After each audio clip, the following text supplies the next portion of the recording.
भारत नेपाल सीमा पर बसा रक्सौल एक और अंतर्राष्ट्रीय व्यापार का प्रमुख केंद्र है, तो दूसरी ओर बिहार की राजनीति में भी इसका अलग वजन है। रक्सौल विधानसभा सीट पूर्वी चंपारण जिले में आती है और मोतिहारी लोकसभा क्षेत्र का हिस्सा है। रक्सौल में रेलवे जंक्शन होने के बावजूद यात्री सुविधाओं की हालत बदतर है। सीमाई व्यापार से आर्थिक गतिविधियां तो हैं, लेकिन स्थानीय युवाओं के लिए रोजगार के स्थायी साधन नहीं है। रक्सौल विधानसभा सीट का राजनीतिक सफर देखा जाए तो 1972 से 1985 तक इस सीट पर कांग्रेस का वर्चस्व रहा। 1990 से 1995 तक आरजेडी का कब्जा रहा। 2000 से अब तक यहां भारतीय जनता पार्टी का दबदबा बना हुआ है। पिछले 3 विधानसभा चुनाव के परिणाम को गौर करें तो 2010 में इस सीट पर बीजेपी के अजय कुमार सिंह ने जीत दर्ज की थी। उन्होंने एलजेपी के राजनंद राय को 10,117 वोटों के अंतर से मात दी। 2020 में इस सीट से बीजेपी के अजय कुमार सिंह ने फिर से जीत हासिल की। इस बार उन्होंने आरजेडी के सुरेश कुमार को 3,169 वोटों के अंतर से मात दी। 2025 में इस सीट से बीजेपी के प्रमोद सिन्हा ने जीत दर्ज की। उन्होंने कांग्रेस के राम बाबू यादव को 36,923 वोटों के अंतर से मात दी। रक्सौल विधानसभा सीट का जातीय समीकरण भी समझ लीजिए। यहाँ पर कुल मतदाताओं की संख्या है 2,93,356। पुरुष वोटर्स की संख्या है 1,55,928। महिला वोटर्स की संख्या 1,37,415 है। यहाँ मुस्लिम वोटर लगभग 22% हैं। इसके अलावा वैश्य, यादव, भूमिहार, ब्राह्मण और दलित वोटर्स भी अहम भूमिका में हैं। देखिए, यहाँ की मुख्य समस्या तो बुनियादी समस्या को अगर देखा जाए तो बहुत सारी समस्याएं हैं, लेकिन मुख्य रूप से 3 जगह पर फोकस आप करिए कि रक्सौल इंटरनेशनल जगह है, अंतर्राष्ट्रीय महत्व का शहर है। काफ़ी दिनों से विकास की बात हो रही है। लगातार जो है सरकार जो है सो बदली है, लेकिन कैंडिडेट का चेहरा नहीं बदला है। और जब भी देखिए तो भारत नेपाल सीमा को जोड़ने वाली मुख्य पथ जो है उस पर जाम की समस्या बनी रहती है। देशी विदेशी पर्यटक आते जाते रहते हैं, गाड़ियाँ फंसती रहती है, एम्बुलेंस सायरन बजता रहता है। जाम की समस्या मुख्य समस्या है। और हम लोगों ने प्रिंट मीडिया के माध्यम से, किसी भी माध्यम से सारे लोग इसको लिखते पढ़ते रहे हैं, लेकिन अब तक कोई सुनवाई नहीं हुई। दूसरी बात यह है कि यहाँ ब्रिज की ज़रूरत है। 1995 के बाद से लगातार बीजेपी की गवर्नमेंट है। 1993 या 94 में यहाँ पर शिलान्यास हुआ था आरओबी का, जो ओवरब्रिज का जो शिलान्यास हुआ था, शिलान्यास तक ही रह गया। अभी इस बोर्ड सेशन में आपको उसको एनओसी मिला है, उस पर तत्काल काम होना चाहिए। चुनाव जब भी होगा विकास के मुद्दे पर होगा। चुनावी घोषणा एयरपोर्ट पर भी हुआ है, आपको रेलवे स्टेशन पर भी हुआ है, अभी एनओसी मिला है, ओवरब्रिज पर भी मिला है। तो ये केवल जो है जनता जानती है कि हमको जो है सो जब चुनाव आता है तब भी बात इस पर होती है।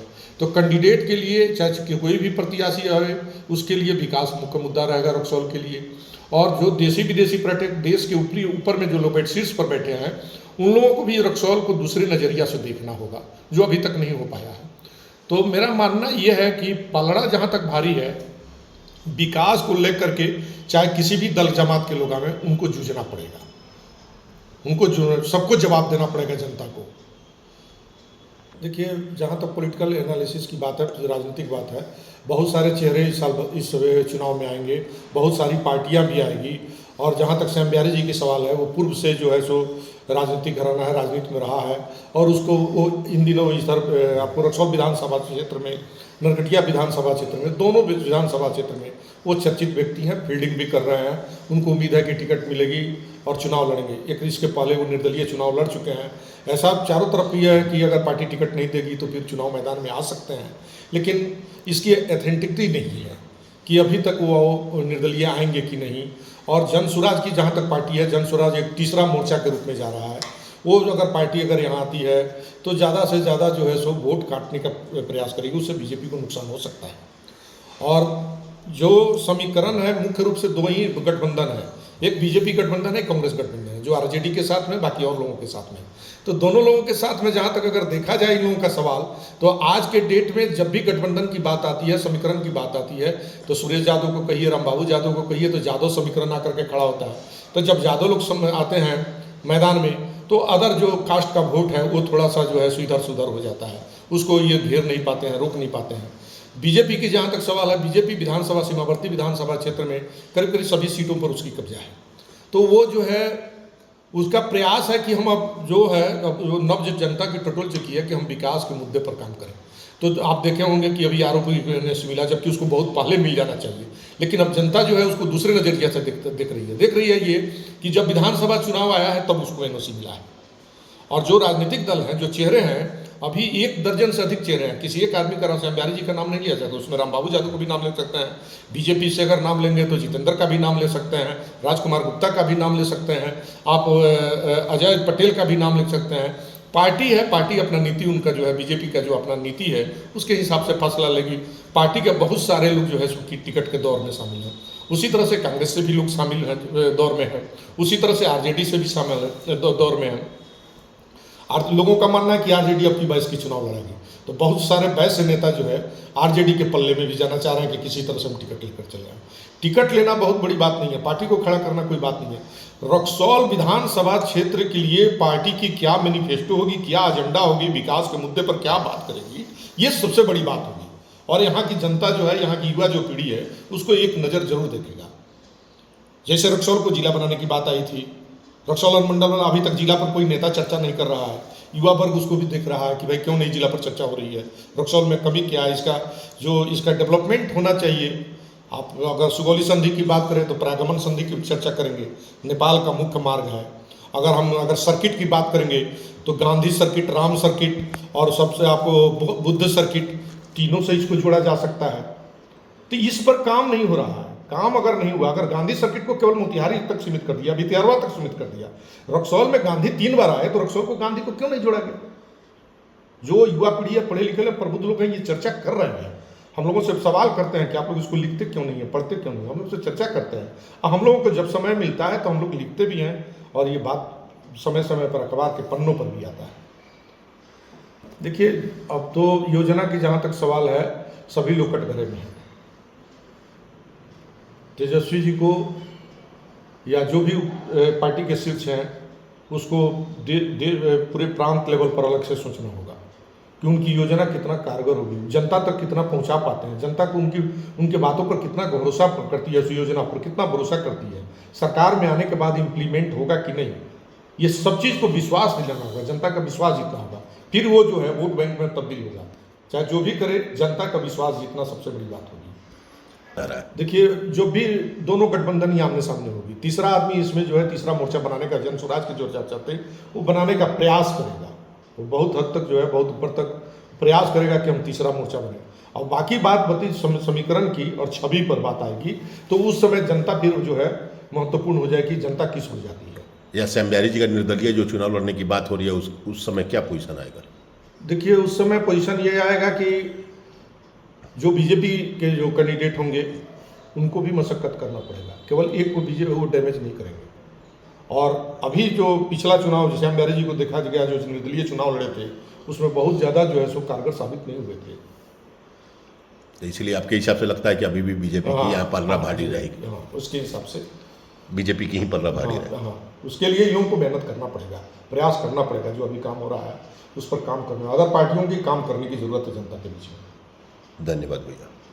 रक्सौल तथा इसके अगल बगल के कई विधानसभा क्षेत्र हैं जहां पर बीजेपी या एनडीए प्रभाव ज़्यादा रहा है। रक्सौल की बात हम जहां मुख्य रूप से करें तो यहाँ 2 दशकों से ज़्यादा हो गए लगातार बीजेपी चुनाव जीतती रही है। जहाँ तक बात है जन स्वराज के आने के बाद क्या परिस्थिति बदलती है, तो जन स्वराज का अभी धरातल पर बहुत मजबूत स्थिति अभी नहीं दिख रही है।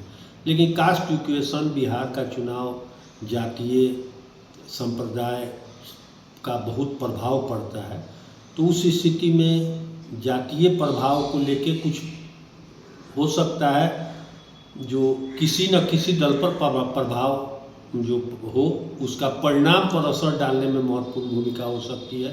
अभी जीत हार की स्थिति जन स्वराज के पास यहाँ नहीं है। बात तीसरी रही जो आरजेडी के जो माई बहन योजना है उसका, तो अभी तक धरातल पर भी उसका अभी असर नहीं दिख रहा है। जगह जगह आरजेडी के कार्यकर्ताओं द्वारा बैनर और पोस्टर जरूर लगाए गए हैं, लेकिन जनता में अभी इसकी कोई चर्चा नहीं है।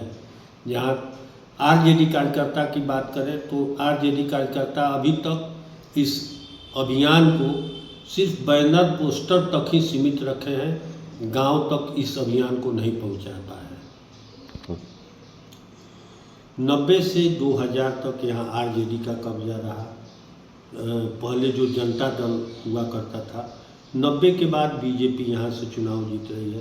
पिछले 2 चुनाव से यहाँ आरजेडी का सीट जो है चुनाव नहीं लड़के अपने सहयोगी कांग्रेस को देती रही है।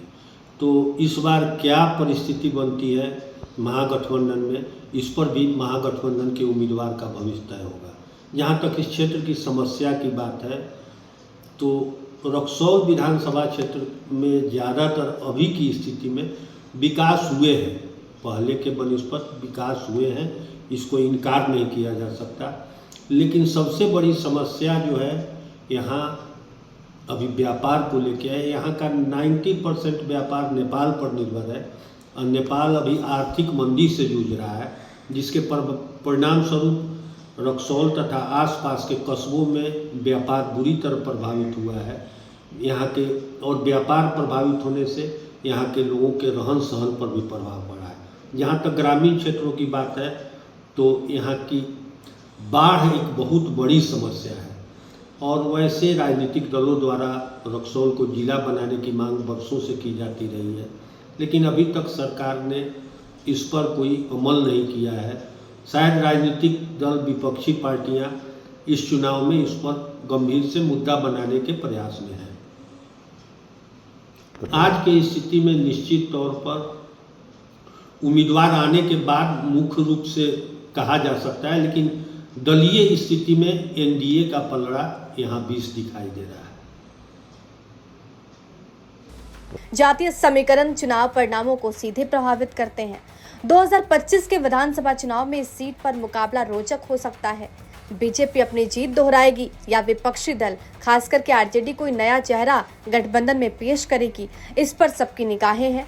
रक्सौल की जमीन पर राजनीतिक बॉर्डर उतना ही अहम है जितना भौगोलिक बॉर्डर। अब देखना है कि जनता किसे अपनी सरहद की जिम्मेदारी सौंपती है। विधानसभा चुनाव 2025 के दस्तक से पहले ही सियासी सरगर्मी तेज है। एक और राजनीतिक दल रणनीति बनाने में जुटे हैं, दूसरी ओर प्रशासनिक अमला तैयारियों में। स्थानीय स्तर पर संभावित उम्मीदवार भी जमीन पर सक्रिय हो गए हैं, लेकिन असली तस्वीर तो तब साफ होगी जब पार्टियां अपने उम्मीदवारों के नाम का ऐलान करेगी और तभी पता चलेगा कौन खेमा मजबूत होगा और कौन बनेगा बागी। रक्सौल से गणेश शंकर की रिपोर्ट, बिहार तक।